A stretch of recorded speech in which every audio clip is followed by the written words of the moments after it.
Buenas tardes, acá estamos de nuevo para leer un nuevo capítulo de Mi amigo Manuel, de Mario Méndez. Capítulo 3. Al otro lado del mar. Los preparativos para el viaje nos tomaron muchas semanas. No era cosa sencilla cruzar el Atlántico, desde luego. Ninguno de los dos había subido nunca a un barco.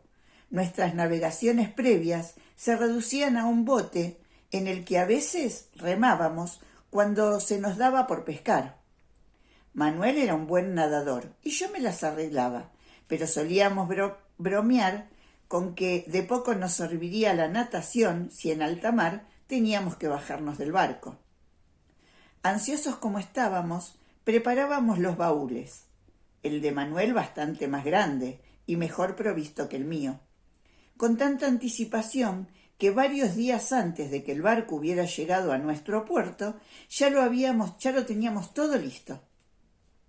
Hablamos en estos días de cómo sería el viaje, del famoso mal del mar y de las temibles tormentas que suelen desatarse en medio del océano. Pero sobre todo, hablábamos de lo que nos esperaba en Salamanca.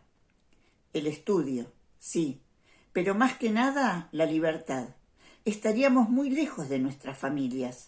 Podríamos disponer del tiempo sin tutela alguna. Sabíamos, además, aunque no lo reconociéramos abiertamente, que no solo nos esperaba la libertad. También teníamos miedo a extrañar, a lo difícil que sería sentirse distintos, a no adaptarnos a las nuevas costumbres, a la distancia. Era una gran suerte que fuéramos juntos. Eso, sin duda, nos reconfortaba. Todo llega, y al fin llegó el día de la partida. Hasta el puerto se acercaron a despedirnos los Belgrano, en pleno, más todos los López. Mi madre y la de Manuel lloraban sin ningún disimulo. Don Domingo, hombre acostumbrado a los viajes y los desarraigos, se mostraba tranquilo y seguro. Tal vez, por imitarlo, mi padre ocultaba su nerviosismo y hasta su tristeza. Sabía, claro, que la oportunidad que se me brindaba era imposible de rechazar, pero yo estaba seguro de que me extrañaría. Yo era el menor de sus hijos, y hoy, casi 80 años después, puedo decir sin vergüenza que siempre me sentí su preferido. Zarpamos por fin. Atrás quedó la aldea, diminuta, con nuestros recuerdos. Adelante, una vez que cruzáramos el océano inmenso, nos esperaba la metrópoli, el futuro. Hicimos por primera escala cercana en Montevideo, pequeña ciudad que no conocíamos y nos resultó bastante parecida a la nuestra, y una segunda en Río de Janeiro, que sí nos sorprendió, sobre todo por su bellísima bahía. Después de la parada en el Brasil, no habría más escalas. Había que encarar el cruce del Atlántico. En alta mar nos fue bastante bien. Hacia el tercer día de viaje ya casi no nos mareábamos y no sufrimos más que una tormenta, aunque tan fuerte que en algún momento temí un naufragio. En medio de los zarandeos, Manuel se reía, se burlaba de mi cara pálida, me daba ánimos. Estaba seguro de que llegaríamos.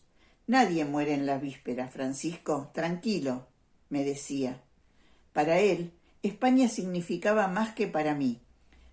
Las puertas, las vísperas de un futuro sin igual. Tenía razón, por cierto, aunque todavía no sabíamos cuán diferente sería el mundo en poco tiempo y cuánto contribuiríamos, apenas volviéramos, para que el mundo realmente diera una vuelta completa sobre sí mismo. Nos instalamos en Salamanca. No fue fácil. Al principio, los nacidos en España, que eran la mayoría, nos trataban con desprecio. A mí, a él y a los otros pocos americanos que estudiábamos en la universidad. Indianos, nos decían, y lo hacían como quien insulta. Pero nos hicimos fuertes, respaldándonos entre nosotros, hasta que poco a poco también hicimos amigos entre los españoles. Manuel pronto destacó. Simpático como era, hábil para jugar al billar, juego que se había puesto muy de moda en las posadas y fondas a las que los estudiantes escapábamos cuantas veces podíamos. Y buen alumno. En poco tiempo se ganó el favor de los compañeros y hasta el amor de una muchacha. Al igual que en nuestras tierras, también en España las mujeres gustaban de su caballerosidad, de su galanura. Con una de ellas, su salmantina,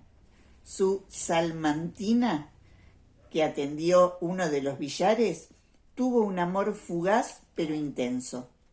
Ya no recuerdo el nombre de la bella muchacha, aunque sí me acuerdo cosas de la memoria, de sus hermosos ojos negros.